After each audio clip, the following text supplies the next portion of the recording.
hungry today. You're damn hungry after work. You go down after your office, go down to a mall, and you saw only 2 restaurants open. So you're deciding to choose some delicious food to reward yourself after a hard day of work. Which one will you walk into, the left one or the right one?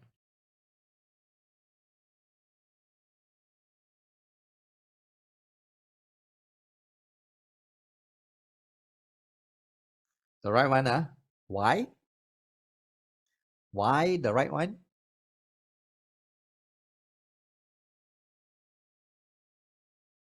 Lots of people, yeah? Because this one may look too risky for you. If 2 restaurants side by side, one got people, one don't have people, it means this one got something wrong, correct or not? Yes? If 2 restaurants side by side, one got people go, one don't have people go, how would you think? Why do you think no people go there? You want to find for something delicious, right?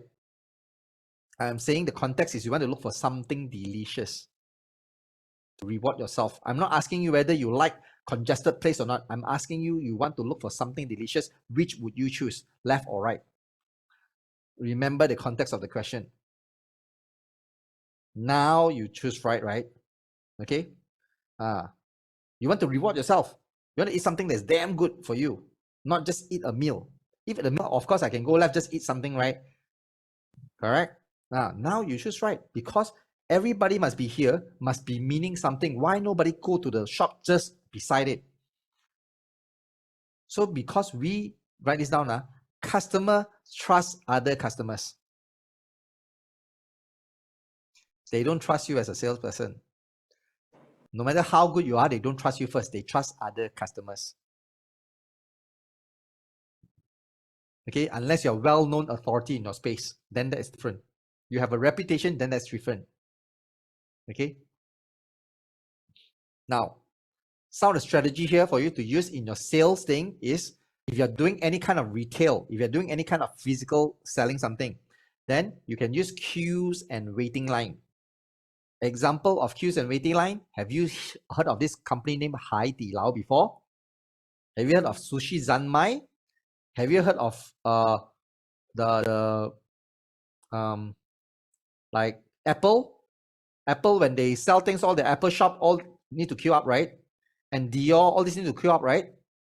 If you go to this high class one, so you see all these queues and waiting line, right? Make people see, oh, there are people queuing there, must be something good. I want to go there and see what is it as well, right? So you can use all these queues and waiting line to show that people are wanting to go to the restaurant. Then I want to jump into the bandwagon.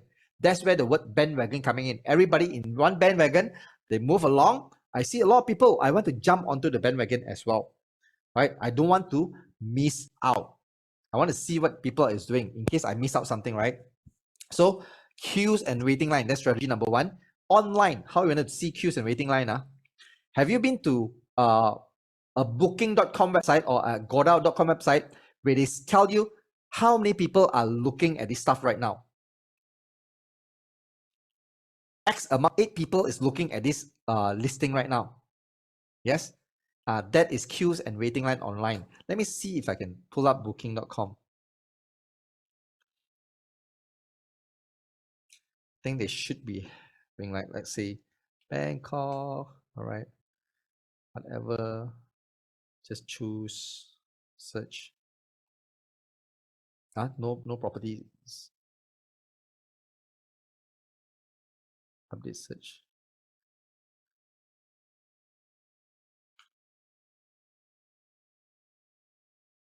Okay, if you go to Salil Hotel,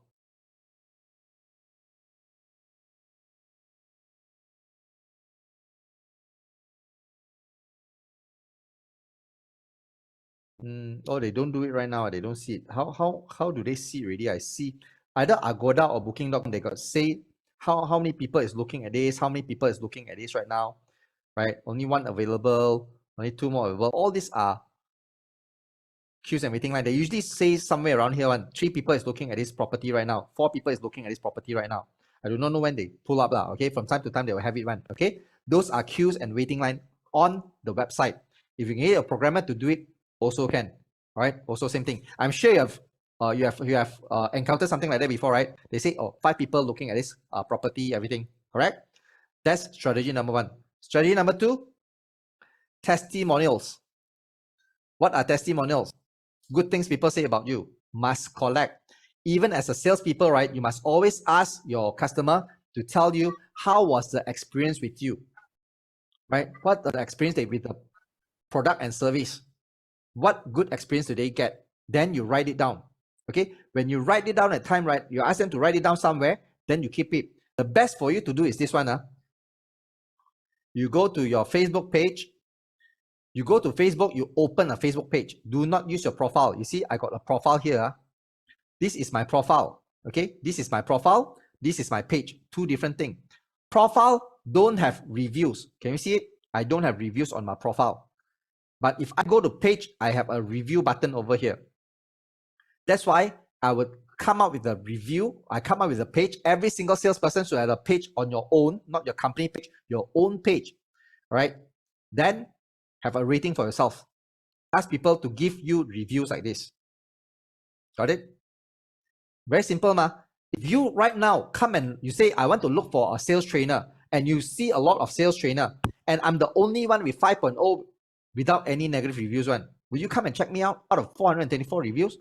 And then you see, Sales Ninja, Sales Ninja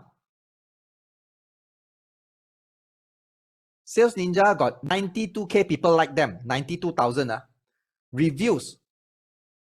Wait, why cannot press review one?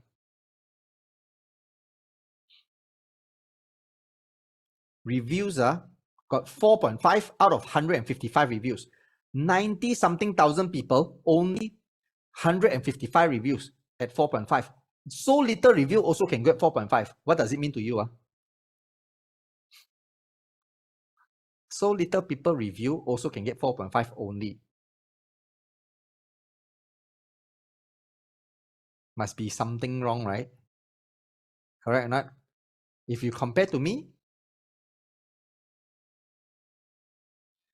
400 and something reviews, but you get still a 5.0. What does it tell you? What does it tell you with this? Probably what I'm sharing, right? Everyone never dislike. Genuine, authentic, correct? Aaron is the real deal. That's what it says about you, right? So think about that. Okay, as a salesperson, please go and create a page for yourself and get reviews for yourself, because people are dealing with you, not your company. If you review your company very good, does it mean the salesperson will treat the person good? No, what? Okay, reputation for the salespeople is more important than the company reputation. Maxis DG Celcom, reputable company, not?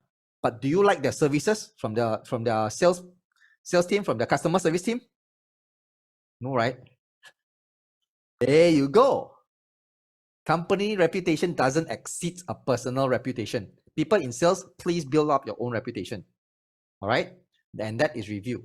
It's very, very important. And the next strategy is this. Okay, these are our testimonial. And even right, if you go to my, anyone who here check out my LinkedIn testimonial already, my LinkedIn recommendation, ask your customer to leave a recommendation on LinkedIn as well. Why? Because if you go to LinkedIn, right, it's even better, even more believable, even more trustworthy. The reason here is this. If you go there, right, then look, if you go down to recommendations given, if you show, right, it got people post, position, profile, profession there, and the company name. Okay, and you are my client, something like that. Is it more powerful? And you see, who doing what, why giving the recommendation? King Kun, software consultant, also giving the very recommendation, right? I'm very lucky that I'm able to attend the 3 days masterclass, whatever. Yeah. So it's very powerful. So always ask for reviews and recommendation and testimony from a customer when they already get results, when they already receive the product, when they're already starting to use it, and they see good feedback.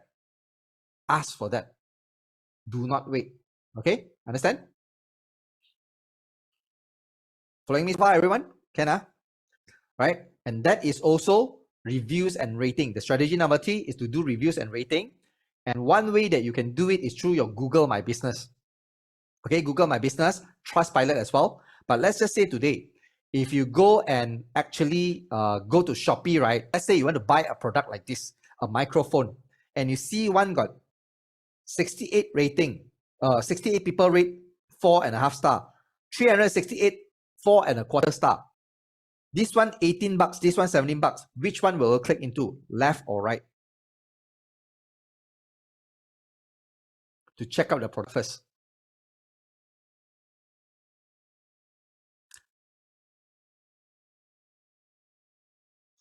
Now, most of you click into left. Why?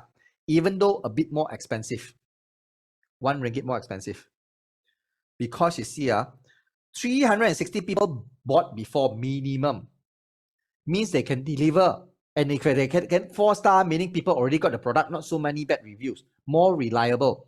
68, you think, maybe, you know what? I check out this one first. Then only I check out this one. Correct? It's also employing social proof here. Can you see that? Bandwagon effect, social proof. So it can affect how people think. Majority will go to check this out even though the price is higher a bit. Can you see how powerful social proof is? The bandwagon effect. Always employ that as well. Okay. And the strategy number 4 is to use similar customer success story. If your customer already experiencing result from you, from your product, from your services, and they got good things to say, build up a story on that. Where were they before and where were they after? What is the transformation? What is the changes they see? What is the better results they see? What is tangible things, outcome they see? What they managed to elevate? What frustration, what pain they managed to move themselves away from? Right? So when you do that already, you can share this story with your customer, right? So that they know that you have served similar customer that you can relate to them back. Understand? If your customer is a B2B, let's say B2B, right? They're a 10 people company and you talk about you serve Coca-Cola. Do you think it's relatable? Is it similar customer? Coca-Cola and a 10 people company. Is it similar or not? It's way, way, way off tangent. So, if the customer is a 10 people company, share other 10 people company story to them. Share other similar industry customer. Do not go one big, one small. People cannot relate one. That's why a lot of sales presentation, when they say, oh, we serve Microsoft, we serve Maybank, we serve this, we serve that. You know what normal customer will think? Must be very expensive. You solve big problem for big people, how about us? You must be charging very expensive, correct? It backfire. So choose your testimonial based on the customer that you're dealing with. Share similar story. Got it? And strategy number 5. This is more tactical. Use words that imply social proof. And how you want to do this? Simple. You can do something like, when you are talking to a customer, right? When you want to describe your product services, before you describe it, you can say something like, most of our clients, this is the most popular product among all our clients. They are doing what. This is selling faster than we can order the stock because all the customers are buying this because of what? Give them a reason. This can show you have a lot of people buying, social proof buying this thing. All right. And you can tell buyers about your customer past success story using this way. Now, most businesses in your situation where they are facing this and this and this and that, they also take this solution. Why? Because it was doing this for them and they got this type of result in how many months? In X months, X time. And then many of our customers, current customers, also choose to work with us because of this and this and this, where they have this problem and this one was solving this for them. All right. Don't underestimate these 2 words. Don't underestimate that. Why do you think, right, when we go to restaurant, we do not know what to order? We say, what is your most popular? What is the most ordered one?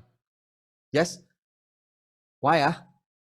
Because we don't want anything to go wrong, what? Correct or not? We don't want anything to go wrong. Understand? We want what other people are ordering. We want what other people think is nice as well. Correct? So think about it. Always think about, you go to restaurant, you also ask people, what most people order one. So you can do the same thing to a customer as well. Okay? do it for them. Most business in your situation also take this. Most people in your situation above 40, right, they also take this because this one can do this, because their age, this one is this one, this one. Give a final good reason.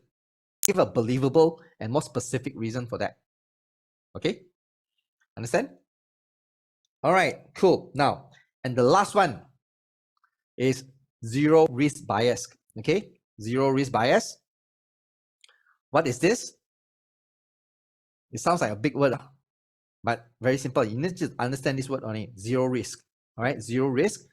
Bias is a cognitive dissonance. Okay? So it's not cognitive dissonance, cognitive biases. That when we use heuristic, sometimes we make decisions which are not rational to us. And it's called a bias. We are biased towards certain thing. So what you can do here is this, right? With the zero risk bias, it tells us that people prefer zero risk, even though the reduction of risk is very small. From if I have to pay $5 today, and right now I have to pay zero, I would always prefer this, comparing if right now 100, RM 100, and you reduce it to RM 50.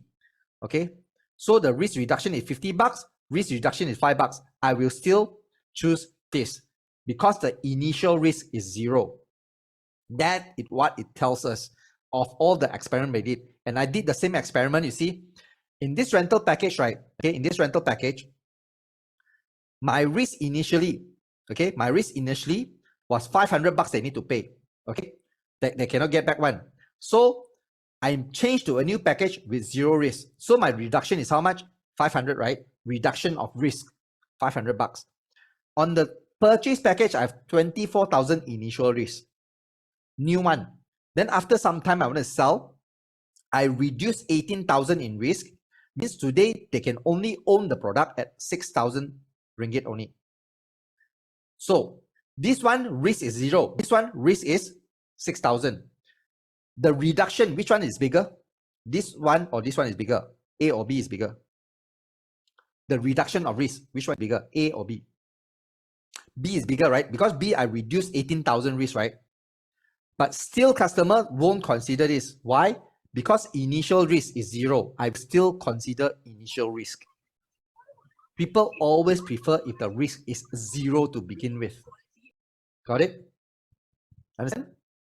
So this is what you need to do. Think of ways, which is the strategy, to remove as much risk as possible from people doing business with you. How do you want to reduce risk? Because sometimes, right, would you agree or not, that people want you to buy things, they give you 3 months warranty on a China machine. Let's say they import thing from China, electrical thing, they give you 3 months warranty and cheaper by half price. But if you see one original one, double the price, but 3 years warranty. Which one will you like? 3 years is not as risky as 3 months, right? Can you see that? A lot of people get this wrong. They thought, you see, what if I import something and I only give 3 months warranty, which means what? I also don't believe in the product, yeah? I also don't believe in the quality. If I don't believe, how can you expect the customer to believe? Correct or not? There's a lot of people saying, if you want to say China stuff, give also 1 year warranty, 2 year warranty. If you believe in the product so much that you can sell it out and make a profit, then you should be responsible for the warranty. Would you agree? But how many people are only saying, oh, 1 month only, this one no warranty, or China product no warranty one? How? That's why they don't get a lot of sales. Right? They don't get a lot of sales. Got it? So here's the strategy. First, focus on giving warranty on things that you can control. Some of you might be thinking, Aaron, I sell property, how to give warranty? How to give guarantee? I sell unit trust, how to give guarantee on the returns and everything like that. So my question is this, can you be a little bit more creative? When you are a unit trust agent, what is the people thinking that they fear most? People know that investing sure got risk up and down. You cannot guarantee whether it's making money or not. But what they're afraid most is people ghosting after the first initial transaction. And then when they want to ask you to top up, only show up. And then they promise you they will monitor the account, they never monitor. That is how I lose my money in my unit trust, and I cut off my agent of 10 years. They promise me to monitor, they never monitor. Because the unit trust agent is supposed to monitor, if it's not working, then switch to other funds, right? Then I will be okay with doing that. But my unit trust agent wasn't able to do that. Lose money, I cut her off. Never my friend again. So I want you to think of that. Can you guarantee on your service? I guarantee that if I never monitor your investment and I never come to you every single 3 months to tell you to switch fund or to stay with this fund or tell you the risk involved, then when you lose money, I will pay you back every single commission that I get and the management fee that I get from you on this investment. Is that okay or not? You guarantee your character and attitude. Would that be okay? You guys like it or not if somebody guarantee their character and attitude? Or you want them to just guarantee on the product and service only? Where you know cannot go up, cannot go down. How can people guarantee on investment? But you can guarantee on the character and attitude, right? And somebody can ask me, Aaron, like that I sure lose the money. But if you don't do what you say you do you deserve to earn people money or not? If you don't do what you say you do you think you deserve or not? You say you're going to monitor investment, but you don't do it. But how many salespeople sell like that? They sell you're going to do this, and then in the end, they never do one. Yes? Like the person that I buy a car from, tell me you're going to change my tire for me. After I get the car, never change my tire, never do all the things never go and touch up, and then I have to send it for touch up myself. Does it work like that? No, right? Because you see, nobody can guarantee unit trust. Even like property. You want to say, Aaron, I cannot guarantee the price increase or can rent out or not. Then can I do one thing? Mr. Customer, if within this 3 years, if you've got any problem with the property, or it cannot be completed, or if it completed, the price doesn't go up by at least 10% or 20%, then by that time, right, if there's anything like that, because of my expertise, you believe me, because of my insight, you believe me, I guarantee you I'll return every single cent of commission I make from it into your account. You okay or not? Because customer want to know, do you have skin in the game? Have you got something to lose together with me? You understand? If you have skin in the game and they also have skin in the game, okay, easy to buy. Correct or not? But too many salespeople only care about themselves. They only care about making the money. They don't even put where they are. They talk something, they don't put money where their mouth is. They don't put money where their mouth is. If you just do this 2 guarantee and warranty, you close a lot more sales than you otherwise would never do. Got it? Yes? Everybody, are you understanding this one? If you don't get anything today, get something like this. Guarantee your character and attitude. Don't sell just because you want to make the money. Don't sell because it can get you out of a sticky situation. Don't sell because you need to eat food the next day. Don't sell because you want to put food on the table. Sell because it can help the other person, and as a result of that, you can put food on the table. Understand?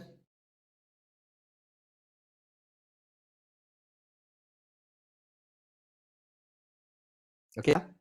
Now, dramatic demonstration. If you're selling any kind of physical product, this is for you. Let me show you a video first. Okay, this is what dramatic demonstration looks like if you're selling any kind of physical product.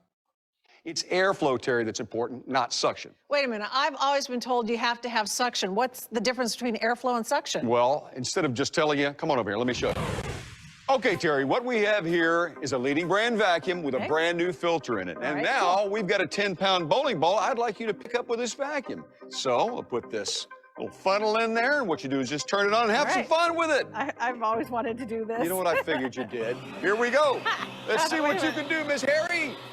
Oh, my gosh. Not bad, huh? How much is this weigh? 10-pound bowling ball. Oh, wow. Right. Well, I'm impressed. But remember, I said that we have a brand new filter in there, which means there is no dirt in that filter, so the airflow had not been restricted. What I want you to do now is turn the vacuum on and vacuum up that dirt, right, from the floor.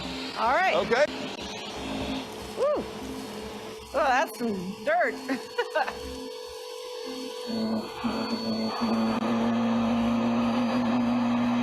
Sounds like your vacuum is struggling a little bit, Terry. You can't finish it. Get all the dirt. That's Come fine. on. You can turn it off now. All right. All right, so it didn't sound like it even finished it, did it, Terry? But now, let's see if you can pick up the bowling ball now that you've actually taken some dirt into the filter. I think I know where this is going. Well, let's give it a shot and see. You folks just saw it. Look at this. It won't even attach itself. And you know why? Because the airflow is restricted because the filter is now clogged, and that's the problem you have with a filtered vacuum. But watch this. With the Quantum, we're going to pick up twice the amount of dirt, Terry, and then watch what we're going to do after that.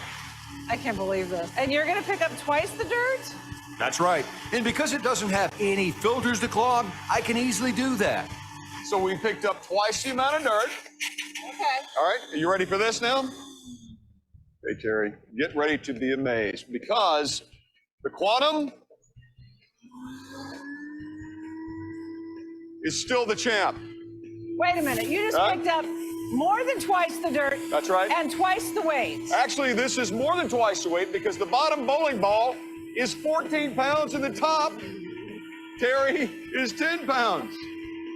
Now, So that's how 24 about that? pounds. How about that? Quantum Vac's breakthrough water filtration technology traps all the dirt and the debris. There is no paper or synthetic filter that's going to get clogged, so you're not going to lose your airflow like you did over here. That's what happened over here. You lost your airflow because you picked up dirt. The filter got clogged. Sure did. Because we have no filters that can clog, we picked up twice the amount of dirt, and then we picked up 24 pounds of bowling ball compared to your 10. So the bottom line here, folks, is whether it's the first time, the 100th time, or the 1,000th time that you use it, you're always going to get the same great cleaning power when you use your...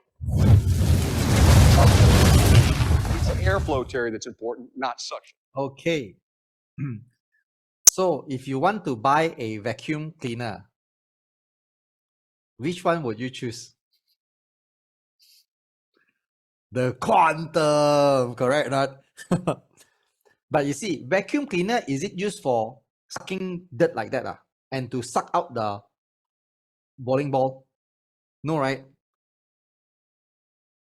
So that is dramatic demonstration, my friend. It shows you something that can do even far surpass the capability and the usability and the functionality of that product. Right? Can you see it? So use these ways and demonstrate in whatever way possible, creatively, right, on how your product can surpass that kind of normal usage so that it will kill all the doubts that people has about the product. Understand that? Okay? This is one way you can do demonstration that reduces people risk. Okay? Now, everybody following so far? Can Now, next up, before we proceed to the next section of the central route of influence, which is the main dish that you're going to be learning. Now, I've got a special guest that I invited here today as a gift to all of you, because I know some of you are in the industry that is the hardest hit in today's market. Why? Because when people come out of MCO, got nothing to do, you know what they jump into? Insurance. It's the easiest industry to jump into. Right? Everybody recruiting. Some people recruit insurance like what? Oh, you come in, we got a program for you. You can make 9,000 salary, 6,000 salary. If you got bachelor degree, whatever, you can make that salary. They promise you, so you jump into insurance. But suddenly jump inside, right? The hardest one, because of what my student said, is the rejection industry, in rejection business. And the reason why I asked this next student to come up here and share, right, is because of the blunder she made. She made a mistake. Why? Because her sales increased 2-point-something times and she calculated at 70%. I said, Shady, you got something wrong. It's not 70%. It's 2-point-something times from last year. From doing about 80K per year, right now doing to about 200 plus K a year. Less than having a year. One more month to be a year. Okay, so she's calculating the financial. Let's see her latest result. I didn't see the latest result yet.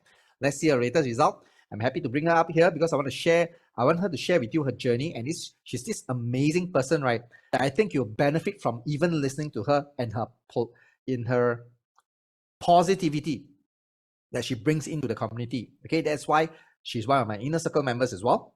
So I want to invite Shaylee to come up and to share with you her journey and how she actually overcome with whatever that you are learning as well, to overcome the challenges. And also I want you guys to also please forgive her a bit, because her English is not so good.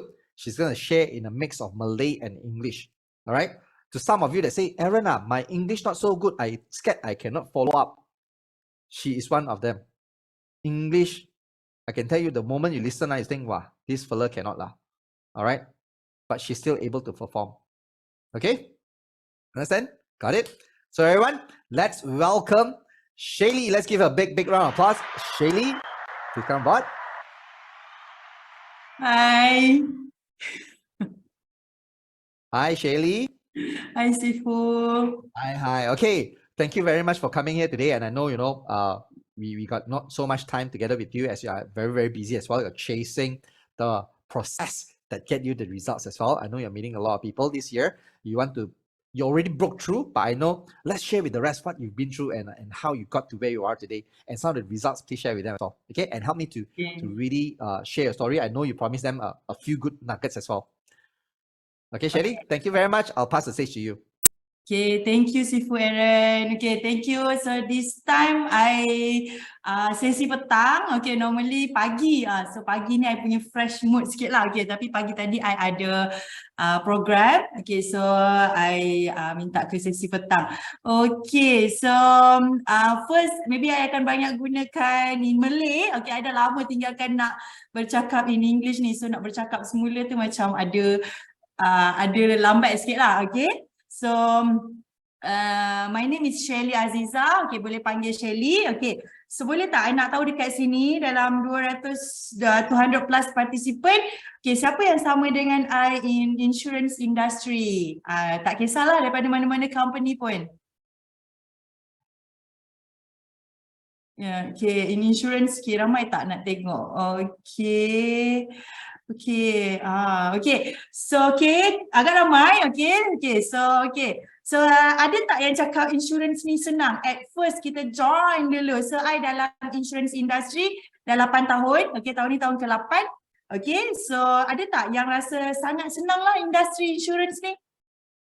Susah teruk. Okay, ada lagi tak yang cakap senang? Kalau ada cakap senang, boleh type. Okay, so susah, okay. So susah, okay, ada lagi tak yang rasa susah? Struggle, masa BP dia cakap senang. Okay, lagi? Kena scam dengan recruiting memang susah banget. Okay, so betul, yes, memang susah. Memang susah, insurance industry memang susah because kita memang rejection business, especially in bumi market. Okay, sangat-sangat tak open lagi berkenaan dengan insurance ataupun takaful. Kita tak sama macam Singapore, Japan ataupun non-bumi punya market. Okay, so sebab kita terlampau banyak subsidi kan, jadi agak mencabarlah dekat situ.